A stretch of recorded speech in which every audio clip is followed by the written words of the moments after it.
dibia ịpụrụ ma ndị dibia na-eme noise na Facebook ma ndị eze nwaanyị balekuru uturu unu ga-efel wuo free unu gara vukọrọ oke ite vubasịa na mmụọ nọ na village ndị mmadụ vubasịa ebe niile so na ụnọ ala ndigo ibe unu vubasịrị ebe ahụ wuo oke ite. I will tell you, after things fall apart, ụfọdụ mmụọ niile nọ n'ala Igbo evubara ụfọdụ n'ime unu ụka ụfọdụ a transfer evuru ejewara obodo oyibo onweghị nke nọ n'ala Igbo. Most of okwu mmụọ unu jekwuru onweghị ibe unu jekwutere na okwu mmụọ ahụ ka unu ji eme ihe mmụọ ahụ. Unu gara vubata something o nwere ibe unu vubatara and unu vubasịrị ya na okwu mmụọ dịgasị iche iche na village dị iche iche were na-alụ against ndị obodo ahụ for too long. I will explain again. Suje chọwara m Maazị Ikwuhi Suje chọwara m Maazị Ikwuhi na Igbo Ukwu ebe ọwụ na ọ nọ suje chọwa ya. Eze mmụọ nọ na Udo Nkwọ Igbo Ukwu nwụrụ anwụ ọ ibe aha ndị mmadụ mere ka o mekwuru evuru oke ite vuba na Udo Nkwọ Igbo Ukwu.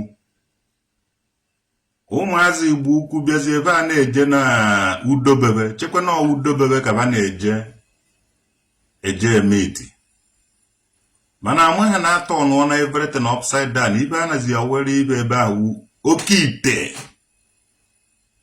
evubara na mmụọ nọ na village ụnụ and ị nwere ike ije ya maha ndị dibịa wee ibe lụrụ ihe a vubasị oke ite na mmụọ niile tụrụ ọfọ tụọ sọnten adụ mmadụ na-abụ ma ọ wee taa tụrụ ọfọ nọ na village ụnụ ewere na-eme ihe a na-evubasịrị ụnụ ihe niile a na-evubasịrị ụnụ dị ya na-eme ndị obodo jebe adụ mma na ba anaba adị mma.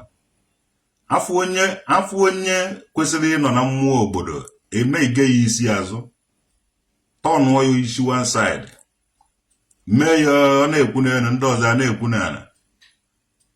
Ndị dibịa ahụ wasịrị ka ha na-akụ andị aka ọlụba wu mmebi ha abịaghị mmezi panọ n'obodo dị iche iche panọ na village ụnụ panọ na village ọwụna asịrị ka ha na-akụ ha nwere lot of ụmụ nwaanyị ba desivuru ụmụ nwaanyị a na-aza eze nwaanyị today mana mmụọ nọ n'ala Igbo ewego iwe jee ka ebinie na sanitize ndị dibịa ahụ utago na-eche mba na operation udo ga-adị. The age of believing is over. The age of know it all is here. And ị ga-amarịrị ya. Ị ga-amarịrị nke wụ eziokwu, unu ga-afụrịrị nke wụ eziokwu. Omenala na ọdịnala Igbo, omenala na ọdịnala Igbo, unu ga-vụta oke ite vubasịa na mmụọ nọ n'ala Igbo. In the name of in the presence of mmụọ ahụ because unu mana mmụọ ahụ anọghị ebe ahụ. Ọ bụrụ na mmụọ ala Igbo nọ n'ala Igbo ma ọ nọ mmụọ nọ na village unu ka a na-emere ife ndị dibịa na-ala nwunye mmadụ na-aga ebe ahụ. Ndị dibịa echefuo health center ebe ha ga-anọ na-agwọ ndị ọrịa nọrọzie n'oke ite ha na-egbu anọ na-ata asụ na omenala na ọdịnala Igbo. Alụ ka ọnwụ alụ agbara afọ agaghị awụ omenala na ọdịnala anyị. Asụ alụ gbuo afọ wụrụ omenala na ọdịnala Igbo mana alụ agbara afọ agaghị awụ omenala na ọdịnala anyị. Onye ju ogwugwu ọṅụọ udo maka na udo na-eme ọbụla dibịa na-eme. Dibịa wụ professional, dibịa wụ practical, dibịa wụ ọrụ aka, dibịa wụ for health. Dibịa na-agwọ ọrịa and ba na-anọ na nkọnkọ ba anaghị anọ na mmụọ. Woe to you, woe to those people that say that they are dibias while they are not. Woe to those that say that they are ezenwanyị while they are akwụnakwụnas. Ọ wụrụ na mmụọ be anyị, ọ wụrụ na mmụọ nọ na mmụọ ijeri ego mmadụ ma ije pịa yahoo ga-eba na mmụọ ahụ. Mmụọ be anyị anaghị akwado mmadụ ime ibe ọjọọ, ọ naghị akwado gị igbu mmadụ. Ọwa oke ite ahụ unu vubasịrị na be anyị, oke ite ahụ unu vubasịrị, oke ite ahụ unu mere introduce vubasị ya na okwu mmụọ niile ka unu chọrọ iji were koodu a n'Igbo. Ya ka unu chọrọ ipresent were ndị mmadụ both home and abroad na omenala na ọdịnala Igbo. Kedu otu oke ite si wee wuru omenala na ọdịnala Igbo? Ka unu si vubasị ya na okwu mmụọ, asị gị nke awo okuku mmụọ, nke awo ohuru nke awo okuku nke awo ife niile a unu vubasịrị ebe a na-egbu iri ya ọbara, ọ ndị nna nna unu dowere. Unu je gwakọtacha oke ite vubasị ya na mmụọ nọ na village. Most of mmụọ nọ na village ndị unu nọzi be dibia vurugo mmụọ ahụ dobe ebe ya, vuruzi oke ite replace ya na okwu mmụọ ahụ. Go and make finding thoroughly in investigation. Go and make your investigation. So, aha na-anọ aga anụ ya stage by stage. A ga-separate ndị dibia from okwu mmụọ ka a mara oke mma na uri ọgbụ. Dibia na ha nọ n'okwu mmụọ, dibia na-anọ n'une agwụ ya. Onweghị dibia ga-anọ n'enyi mmụọ na village ọwụ na ọ mmụọ na-eme, ọ bụrụ dibia na-eme. Ọ bụrụ na unu chọọ ka agwa unu ibe wudi gasị, agwa unu ibe wudi di ọkpọ wụ onye na-eti ọkpọ, bọksa wudi ọkpọ. Dimgba is a wrestler, onye na-anụ ọgụ, onye na-agba mgba wee dimgba. Dinta wụrụ onye na-eje n'ime ọbịa agba nta, kwa dịka a na-agbagasị ihe ahụ. Diọgọ ọ dịọgọ, amaghị m na ọ dị na-agọta mmụọ ma ọ ndị ibe a, ọ dịọgọ nke ahụ. Pa na-agọ ibe. Dibia dị iche, dị nka na ụzụ, nka tọrọ ụzụ. Enwere dị ụzụ nwee dị nka. Ọ bụrụ na ibe niile ahụ nwekwazie diọkpara ibe niile a dịdụ ya. Ọ bụrụ na bancha niile kwekọrịta na-eje n'okwu mmụọ, ifu na enwere ife ha na-alụ, ife onye na-alụ ka ekwe ji akpọ ya. Mana after the work then ebia worship mmụọ. Enwere eze mmụọ dụwagara onwe ya iche, ọ na-anọ n'okwu mmụọ. So aha na-anọ ịpụrụ ọdịsị ndị dibia na-agba ọnụ gwagwagwagwagwa, a na-eme ma makeup, na-eje na-ebe ego, na-eme all those things. These people have tread under you and agbakọchago otu a ga-esi na-egburu ụnụ n'ofu adịwọcha ife na ihe na-eme n'ala Igbo. A na-egbu mmadụ na-awụ ya n'ite, ite akarị n'ala Igbo, ite akarị. Na-egbu mmadụ na-awụ ya n'ite, na-enye isi ndị mmadụ many places. Ụmụ na-efu ewere ụjọ tikọ ya ụnụ n'ọnụ ma tikọ ya ụnụ n'anya. Ndị eze nwaanyị pụtara na-asụ ụlọ a na-eme nke a na-eme nke a na-eme nke a kwakwakwakwakwa. Gịnị ka a na-eme? Tụtụrụ ọra mmadụ eze nwaanyị ka o mee ibe ahụ. Ọwụ na o nwere pọda ofe ego dị pọda, e nwere ike ife ntị ya pọda ahụ bakpuo ya ọnụ, ofe ntị kwuo n'onwe ya. A na-emebe ala ahụ ka ha na-evugharị all those things. M nwee vurunu nke mpụtanụ. Jeenụ chọọrọ nwa oye nwee eke kwuo ka o si mee na n'Imo. Jeenụ chọwara m ikwu ihe n'Igbo ukwu eze mmụọ bịara ụwa ọzọ. The time have come mgbe unu ga-after speak here out. Ọwụ na unu speak up. Ncha ga-eme ndị Igbo. Jeenụ chọwara m Metusela nwanne Metusedek. Oge abịago mgbe unu ji ebere na speak up. Gaa gwara m the man a na-akpọ critical thinker na ndị ọ na-asọpọtụ ndụ na-egbu ya egbu. Yes, these people mere meeting. These people nọ n'otu dị iche iche, ndụ dibia fa nọ n'otu dị iche iche, and the plan ha ka ha mere is good. Ijecha obodo ihe nọta egbuo gị, vuba gị n'ime ọbịa.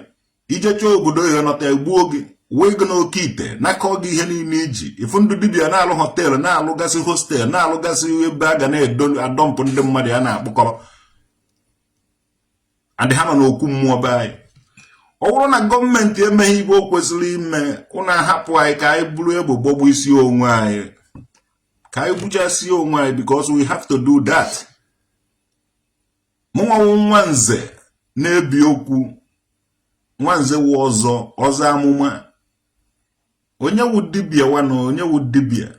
Who is dibia? Chukwu wu nka. Udude na akwa nka. Udude nka. Nka mụrụ ụzọ wee tọ dibia wọdụdụ nwa.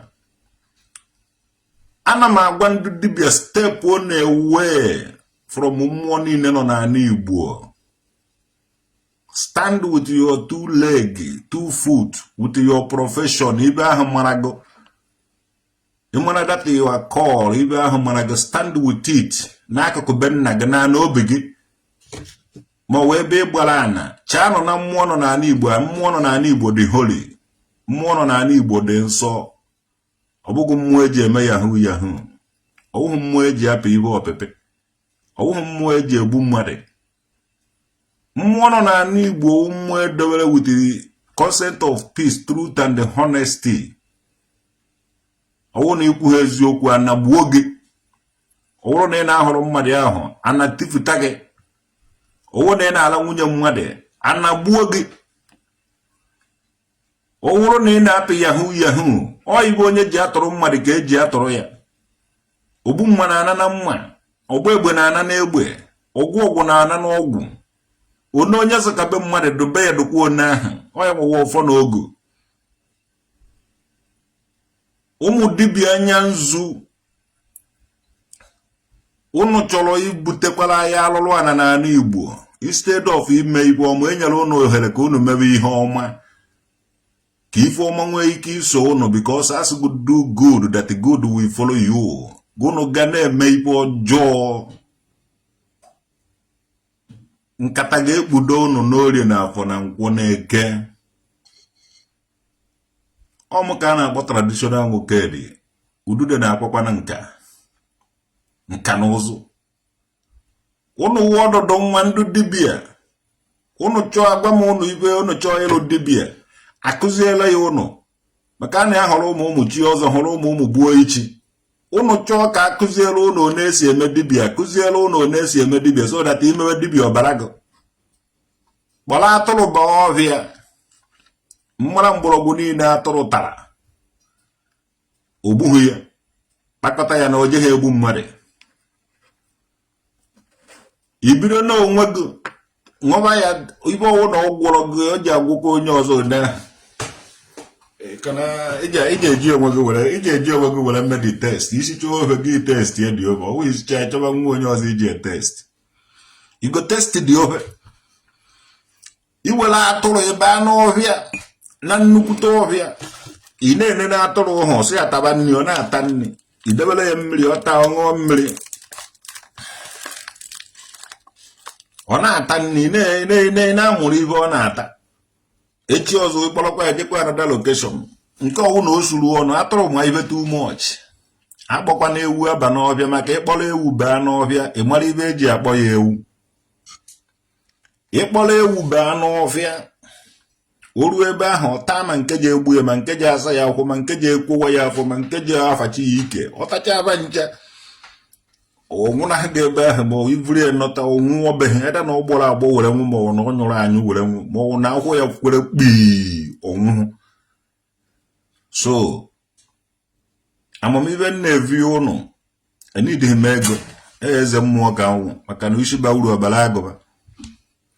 Kpọrọ atụrụ baa n'ọfịa ọ na-ata ibe na-eke ọwụ na ọ na-ata igbuchara ya tii na-aba na atụrụ ụkwanụ nwa dibịa ka ọ maka otu dibịa. Otu ndị dibịa wụ otu atụrụ. Mana asụ na ọnwụ na-egbu atụrụ biko ya egbukwere ndị dibịa. Nwa dibịa anya nzu. Ị na-agwụ nke na-agwụ nke a.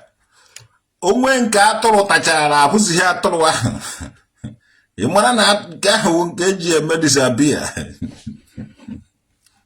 Onwe nke atụrụ tara tacha ya ohu abụzighị dị atụrụ ịchọọ dị atụrụ nweta n'ubi ma nweta onu ige eso nwu ya.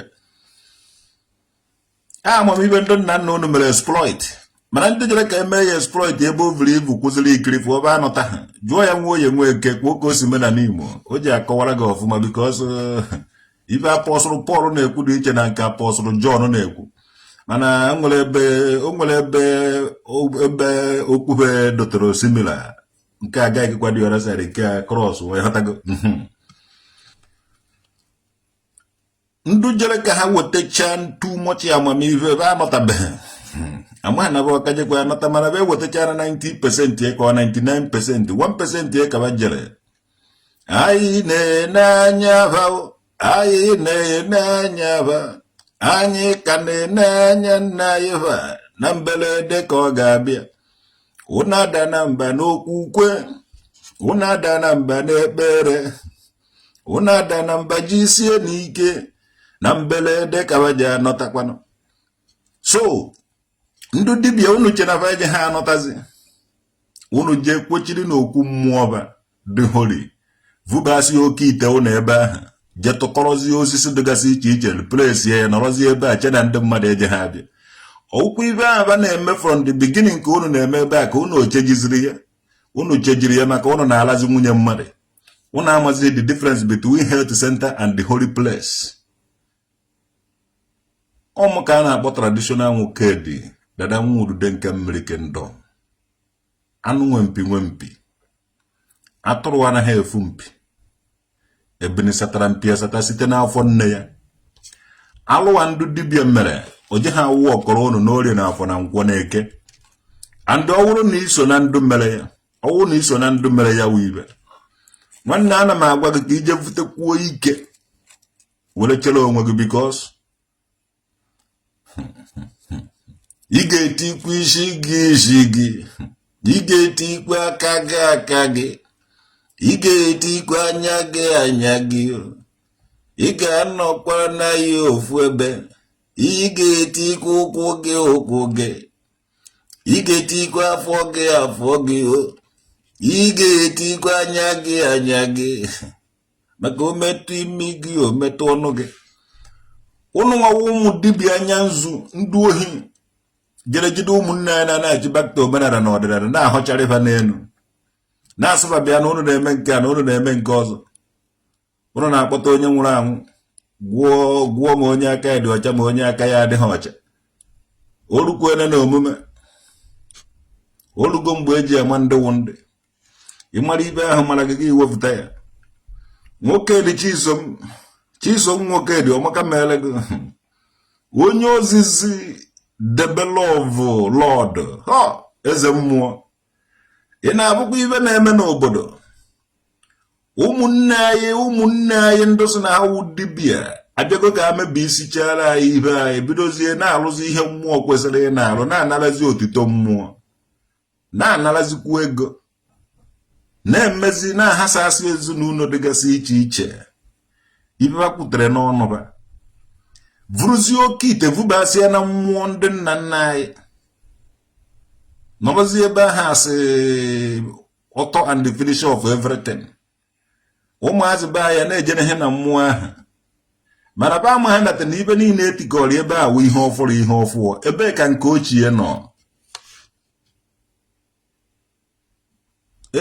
nke ochie nọ kedu ibe ndị nna nna anyị hapụrụ anyị ebe ka ọ dị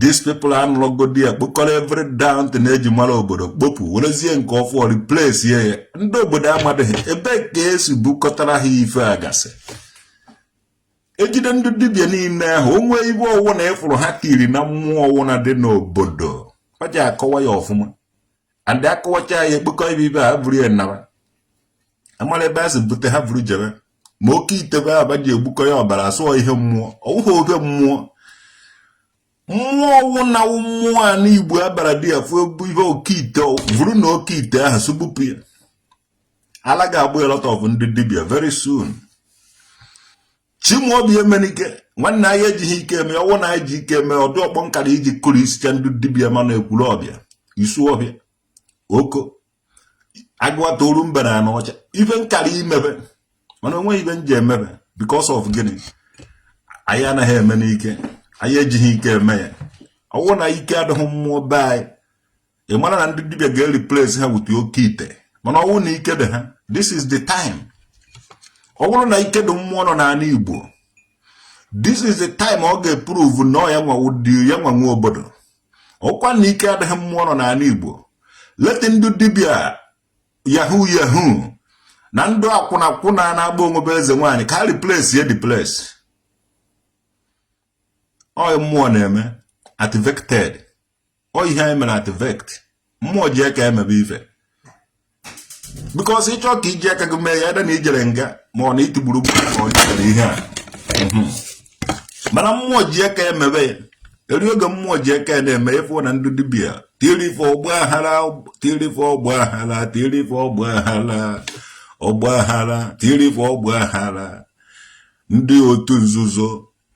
ndị otu nzuzo ga-ete ka ngwa ụnụ ibe anọzi kịta wụ the age of knowing it all, the computer age. Ụnụ agaghị survive nwute pịtọpịtọ ụna n'ife nzuzo niile a ụnụ na-eme. The woe to you people, woe to those people na-ekele na ha wụ dibịa why na-alụ ka ụnụ na-eme n'ala Igbo. Ọbara ndị niile ụnụ gburu na nzuzo je na-atọmentị ụnụ n'orie na afọ na nkwọ na eke mmụọ ka anaghị egbu mmụọ egbu. Ị ga-egbu ni anụ ahụ mana ị gaghị egbu ni mmụọ. Mmụọ niile ụnụ ndị ụmụazị Igbo niile ụnụ gburu n'orie na afọ na nkwọ na eke ihe awụ ụmụ orie, ụmụ afọ na ụmụ nkwọ na ụmụ eke. Mmụọ orie, mmụọ afọ na mmụọ nkwọ na mmụọ eke je na-atọmentị ụnụ n'orie na afọ na nkwọ na eke ụbọchị niile nke ndị ụnụ. As long as ụnụ mere ife ọjọọ hie, ife ọjọọ ahụ ga na-esogharị ụnụ n'orie na afọ na nkwọ na eke. Onweghị dibịa ji agwọta ụnụ. Awụwọnụrụ m ụnụ n'oge. Awụwọnụrụ m ụnụ nwawu ndị dibịa n'oge. Mana ụnụ ejighị okwu mmere ife. Ugbu a ụnụ ga-eti anya ụnụ. Ụnụ ga-eti imi ụnụ. Ụnụ a na-ekweda agba ịgbarada ọnụ aha sị na omenala ka ụnụ na-eme. Biznes ka ụnụ setịrị. Ọsọ abịa ka ụnụ ji mmụọ nọ n'ala Igbo na-agbara. Onweghị omenala ụnụ na-eme. Omenala Igbo awụghị ịgwọ ọgwụ. Omenala Igbo awụghị ịla nwunye mmadụ. Omenala Igbo awụghị ikwutọ mmadụ na ikwu mmadụ okwu ọjọọ n'azụ. Omenala Igbo awụ humble and the truthful. Truth and the humble. Peace and the entertainment. Ọ karịghị otu ahụ. Ọ gwụna ka ọha n'ọnụ ọmaka mere ụnụ. Onye afro tata asọfụkwa ya echi. Ifọrọ ndị dibịa niile a jos nye ha this year. Ezigbo ndị dibịa ga-adịkwa mana ajọ dibịa ibe ọjọọ ga na-eme ajọ dibịa. Ndị ajọ dibịa ga-agba ọsọ baje eje kụọ otu dị iche iche nwanne ọ naghị work. Every village n'ala Igbo ga-anọ n'okwu mmụọ ụnụ niile ga-sanitize ya mara ibe ndị dibịa ha na-agba okirikiri ebe ahụ batara ọrụ na village ụnụ. Ụnụ ka jekwa n'afụ nke wife. Ụnụ afụbeghị anything. Ụnụ ga-afụcha ma ibe ope adọbachara okwu mmụọ bụ ụnụ ma ọ dị alụrụ a na-eme di ya. Ụnụ ga-afụ alụ emegoro bụ ụnụ ndị name of na na-eme omenala. Go to your village and you will see. At the end of it, omenala Igbo ga-stand gidigbam.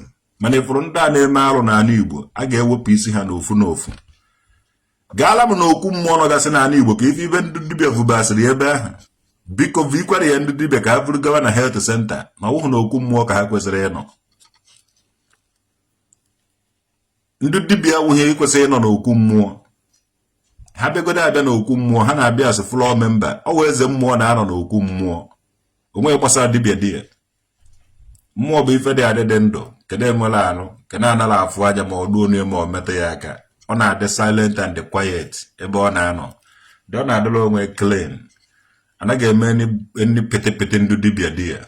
Okwu mmụọ na ndị dibịa bịara di ya alụ emegokwe ọ gwụna ka ọha n'ọnụ. Omewe nsị ya alụ na dibịa. Ị na-alụ dibịa ibe ị na-eme mara gị alụ. Ka ndị ụwa were ife ị na-eme were mara gị maka na ife onye na-eme ka ekwe ji akpọ ya. Nwanne ịbụlọ dibịa. Anya ụwa ga-afụ ụnụ. All eyes tinyere n'ebe ndị dibịa na ndị eze nwaanyị nọ. Ka crime ibe ọjọọ niile a na-eme n'ala Igbo ka ọ na tiri nuve anya ka ụrụfe ihe na-eme ma mụnwa ma mmadụ mme nke adịghị mma jidenụ m mme nke adịghị mma gwanụ m jidenu m kpụrụ nụ m gbanụ m akwụkwọ na kọt meenụ m ife ọwụ na a na-eme ndị mere ife adịlọ mma ọgwụna ka ọla n'ọnụ